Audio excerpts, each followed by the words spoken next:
어서 오세요. 반갑습니다. 안녕하세요. 저는 작은 병원에서 간호사를 하고 있는 유부녀입니다. 몇 개월 전에 친구의 어머니께서 돌아가셨다는 친구의 문자를 받았습니다. 이 친구는 유치원 짝꿍으로 만나서 지금까지 알고 지내온 단짝 친구입니다. 그래서 각종 경조사는 물론이고 친구네 집에서 며칠씩 먹고 잔 적도 많았고 그렇다 보니 친구의 부모님하고도 거의 제 친부모님처럼 지냈습니다. 그랬던 어머니께서 돌아가셨다는 보고 문자를 받자마자 바로 준비를 해서 친구에게도 달려갔습니다.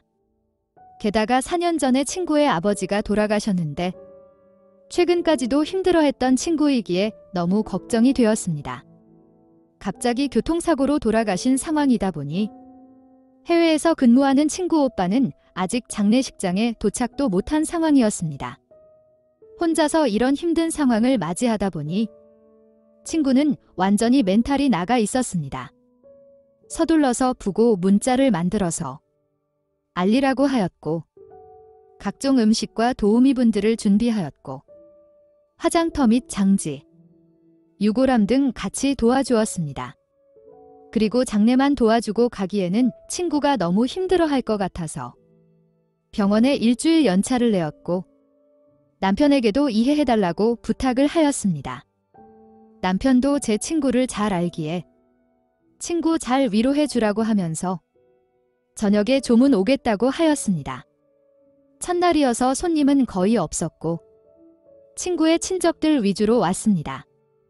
첫날 밤 늦게 돼서야 친구 오빠도 장례식장에 도착하였고 저한테 너무 고맙다며 제가 없었으면 친구 혼자서 아무것도 못했을 거라고 하였습니다. 친구가 정신이 없기에 친구 오빠에게 진행 및 계약했던 내용들을 모두 알려주었습니다. 제 남편도 친구 오빠가 올 때까지 손님을 맞이하고 부조금 받고 방명록 관리하다가 다음날 출근도 해야 했기에 집으로 돌아갔습니다. 친구 오빠는 저도 고생했다며 같이 가라고 하였지만 연차도 내었고 남편에게도 허락을 받았다고 하면서 끝까지 도와드리겠다고 하였습니다. 그렇게 정신없는 3일을 보내고 친구 어머니를 보내드렸습니다. 모든 일정이 끝나고 친구와 같이 친구네 집으로 갔습니다. 밀린 집안일도 해주고 저도 앉아서 쉬고 있는데 방 안에서 친구랑 친구 오빠가 부둥켜 안고 울고 있었습니다. 어떤 말로도 위로할 수가 없는 것을 알기에 평소에 놀러 가면 친구 어머니가 자주 해주시던 음식들도 만들기 시작했습니다. 그리고 소주도 몇 병 사왔습니다. 음식이 거의 준비가 되었을 때쯤 그 둘은 나왔습니다. 상중에 잘 먹지를 못했기에 아마 배도 고팠을 것 같습니다.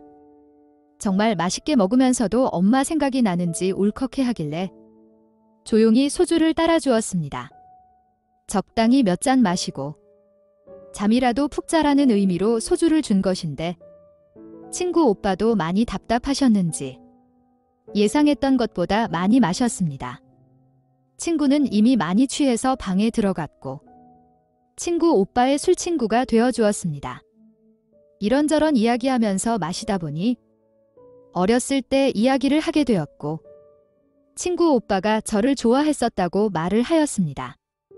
저 역시도 친구 오빠가 첫사랑이었습니다.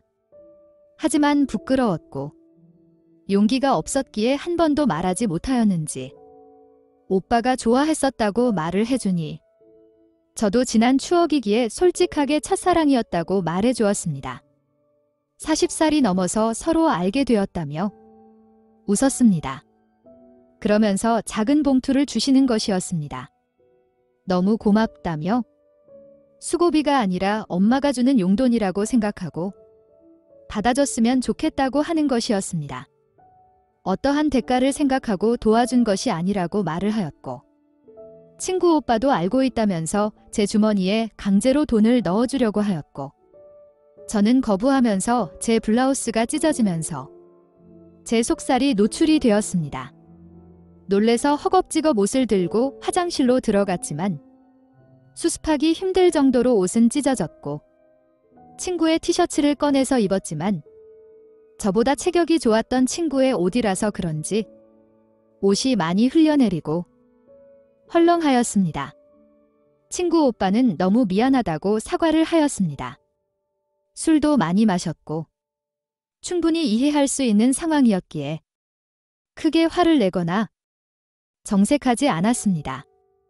다시 앉아서 술자리는 더 이어졌고 친구 오빠는 엄마 생각에 감정이 복받쳐 올랐는지 펑펑 울었고 안아줄 수밖에 없었습니다. 한참을 안아주었지만 계속 꼭 끌어안는 친구 오빠를 거절할 수 없었습니다. 그리고 서로 눈이 마주치는 순간 저도 모르게 눈을 감고 입맞춤을 해버렸습니다. 왜 그랬는지 모르겠습니다. 그냥 제 품 안에서 오는 저 남자가 안쓰럽고 품어주고 싶었습니다. 조용히 오빠 손에 이끌어 방 안으로 들어갔고 요즘 말로 라면을 끓였습니다. 다음날 일어나자마자 스스로 자책을 하였지만 오빠의 손길을 거부할 수 없었습니다. 그렇게 또 한 번의 선을 넘었습니다. 그렇게 며칠간 친구네 집에서 친구를 위로해주며 이것저것 도와주면서 밤이면 친구 오빠와 부부처럼 지내게 되었습니다. 친구도 눈치를 챈 것 같았지만 모르는 척해주는 눈치였습니다. 친구 오빠는 앞으로 한 달 정도 한국에 더 있다가 돌아간다고 하였고 저는 일상으로 돌아왔습니다. 남편에게는 친구가 힘들어해서 친구 만나려 간다고 거짓말을 하고는 친구 오빠를 만났습니다. 이유를 모르겠으나 자꾸 몸과 마음이 오빠에게 끌립니다. 길다면 긴 시간이지만 짧다면 짧은 시간이기에 오빠가 돌아가기 전까지만 만남을 가져야겠다고 합리화를 하였습니다. 오늘도 병원 근처에서 오빠가 기다리고 있습니다. 그렇다고 남편에게 화가 나거나 싫어하는 것은 아닙니다. 여전히 사랑하고 있고 이혼을 생각하고 있지 않습니다. 제게는 너무나 고마운 사람입니다. 다만 남편에게 이러고 있는 제 행동이 너무 미안하고 죄스럽습니다. 그냥 친구 오빠와 만나서 시간을 보내다 보면 그때 그 시절로 돌아가는 것 같고 뭔가 여자가 된 것 같고 남편과 다른 느낌의 사랑과 아낌을 받는 것 같아서 자꾸 보게 되는 것 같습니다. 오빠가 돌아간 후에는 저만의 비밀로 간직하고 오빠하고는 연락을 끊으려고 합니다. 오빠에게도 그렇게 하겠다고 말은 하였고 오빠도 그렇게 하겠다고 하였습니다.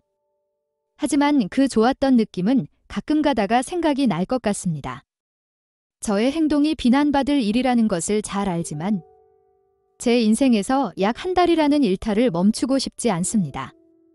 조용히 저만의 비밀로 즐기고 싶습니다. 인생에 한 번은 괜찮겠죠? 오늘의 사연은 여기까지입니다. 구독과 좋아요, 알림 설정 부탁드립니다. 긴 글을 읽어주셔서 감사합니다. 다음 사연을 시작하겠습니다. 안녕하세요. 저는 평범한 30대 초반 여자입니다. 다른 커플들처럼 몇 년간의 연애를 한 후에 남편과 결혼을 하였습니다. 결혼한 지 제법 시간이 지났지만 아직까지는 제가 낳은 아이가 없습니다. 하지만 저희 집에서는 2살짜리 아기가 있습니다. 이 아이는 작년 12월에 제 여동생이 낳은 아기입니다. 작년에 20살이었던 여동생이 클럽에서 처음 만난 남자와 잠깐 만나면서 생긴 아기라고 하였고 주변에서 아이를 포기하라고 하였지만 여동생이 끝까지 반대를 하면서 낳은 아이입니다. 그래서 부모님의 걱정은 말로 표현하지 못할 만큼 심하셨습니다. 그때 제 남편이 그럼 우리가 입양해서 키우자는 것이었습니다. 이제 대학교 1학년인 처제가 아이를 키울 수도 없고 클럽에서 만난 애 아빠라는 사람은 연락이 안 된다고 하고 게다가 그 둘의 상호 합의하에 나눈 사랑의 결과물이기에 법적으로도 뭐라고 할 수도 없는 상황이 아니냐면서 우리는 아직 아이도 없으니 지금까지의 히스토리는 다 있고 우리가 사랑으로 키우자는 것이었습니다. 저는 남편의 저런 제안을 이해할 수는 없었지만 부모님의 걱정도 동생의 미래도 생각해 볼 때 이것보다 좋은 방법은 없었고 입양을 하게 되었습니다. 그리고 그때는 저를 위해서 이렇게까지 희생해주는 남편이 너무 고마워서 일반 생활에서도 심지어 부부관계에서도 온갖 무리한 요구를 하여도 다 참고 들어주었습니다. 게다가 저희 부모님께서도 고맙다면서 매달 아기 분유값에 보태라면서 100만 원씩 보내주셨고 주기적으로 남편이 좋아하는 반찬이며 국까지 만들어서 가져다 주셨습니다. 물론 동생도 가끔씩 와서 아기랑 시간을 보내다 자고 가기도 했습니다. 갑자기 찾아온 새로운 삶에 적응할 때쯤 다행이라고 해야 할지 신기하다고 해야 할지 아기 얼굴에서 남편의 얼굴이 보이는 것이었습니다. 남편이 자기의 친자식처럼 퇴근하고 오면 안아주고 씻겨주고 분유도 챙겨줍니다. 그전에는 퇴근하고 오면 피곤하다며 항상 지쳐 있었는데 저렇게 육아를 하는 것을 보니 정말 고맙기도 하고 아이를 가지고 싶어 했다는 생각에 안타깝기도 하였습니다. 저 아기가 친자식이면 얼마나 더 좋아했을까 라는 생각이 너무 들었습니다. 그래서 제가 회사를 다니면서 아기를 계속 이모님 손에 키울 수도 없기에 회사를 그만두고 아기를 키우면서 저희 부부 아이를 가져야겠다는 강한 의지가 생겼습니다. 아기를 좋아하는 남편도 있지만 저도 보다 보니 너무 예쁘고 제가 낳은 아이도 가지고 싶은 마음이 점점 더 커졌습니다. 이런 제 의지를 여러 번 남편에게 표현을 하였지만 그럴 때마다 남편은 저의 마음을 거절하였고 어느 순간부터는 저와의 관계를 피하기 시작하는 것이었습니다. 시간이 지나고 피하는 날이 거듭될수록 제 자존감도 낮아지고 마음의 상처만 쌓이기 시작했습니다. 아기를 저렇게 좋아하면서 왜 우리 부부의 아기를 가지는 것에 저렇게 부정적인 것인지 도저히 이해도 되지 않았습니다. 특히 제가 아이에게 조금만 실수를 해도 남편이 격하게 반응하는 모습이 서운하다 못해 너무 이상했습니다. 어느 날 갑자기 준비도 없이 엄마가 되었는데 실수를 좀 할 수도 있는 것인데 너무하다 할 정도로 나무랐습니다. 닮아가는 얼굴과 매일같이 칼퇴근해서 들어와 잠들기 전까지 아기하고만 보내는 모습. 제 동생에게 자주 전화를 걸어서 한참 동안 아기 관련된 이야기를 하거나 가끔씩 저를 빼고 둘이서 마트에서 아기용품을 사려 가는 등 석연치 않은 모습이 점점 보이기 시작하였고 하루하루가 지날수록 점점 더 남편의 얼굴이 보이는 아기의 얼굴을 보면서 뭐에 홀린 듯이 친자 검사를 하게 되었습니다. 분명 돈 낭비일 거라고 절대 친자일 리가 없다며 마음을 다 잡고 검사 결과가 오기 전까지 잊고 지내려고 하였지만 머릿속에서 잊히지가 않았습니다. 잠도 잘 못 자고 신경도 예민해지고 심지어 생리주기가 엉망이 될 정도로 스트레스가 상당하였습니다. 그렇게 온 검사서를 보고서는 저는 자리에 주저앉고 말았습니다. 남편의 친자가 맞았습니다. 그동안 제가 겪었던 수모와 서운했던 일들이 머릿속으로 지나가면서 손이 부들부들 떨렸습니다. 이 일을 어떻게 해야 하나 막막했습니다. 모든 것을 공개하고 처리하자니 충격을 받을 부모님도 걱정이고 남편과 이혼을 하고 여동생과 결혼하는 꼴을 보면서 살자니 제가 미칠 것 같고 아니면 지금처럼 모르는 척 아기를 키우면서 바보처럼 살자니 제 인생이 너무 불쌍하다는 생각이 들었습니다.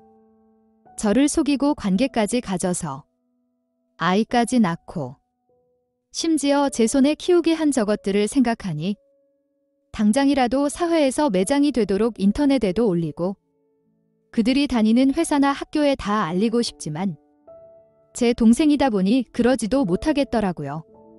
결국 수많은 고민 끝에 남편과 동생을 불려 검사 결과서를 보여주며 사실대로 말해달라고 하였습니다.